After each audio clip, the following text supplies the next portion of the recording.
বুঝলাম বুঝা মানে তুমি মাছ মাংস ভাগ করি এদিকে শুনো তুমি তো রান্না লাগেছো মাছ মাংস হইয়া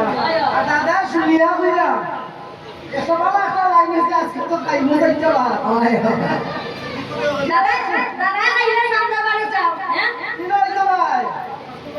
জেলা আসি দিছ উঠা যায় রেডি তোমার লাগিয়া কে হইবা বেলদার চর্চা করে তখন আমার চন্দনানি জ্বালায় শোনাইয়া গনি বসাইলা পিতলের হাড়ি 50 ব্যঞ্জন করে সমকায় বসাইলা একেবারে সম্বাসীর অমৃত কইল ডালি পালাই শাক বসাইলা সমকায় তার মধ্যে জলদিয়া রাখতে যায়নি পালাই শাক আস্তে আস্তে আগো সারা কিটা জলদি কম দিন ওই বাবাটা কইরা রাখছো খাবার তো খাই আর পালাই শাক বসাইলা সমকায় তার মধ্যে জলদিয়া পাশরিয়া না দিলা লবণ হ্যাঁ লবণ দিছনা ভুলে গেছো তখন গাঠিরে বিজলি ছুটে হ্যাঁ না না সকাল না রে বা গাঠিরে বিজলি ছুটে আর বড় বলে ধোঁয়া উঠে লালে সোনার পিরা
ওই রান্না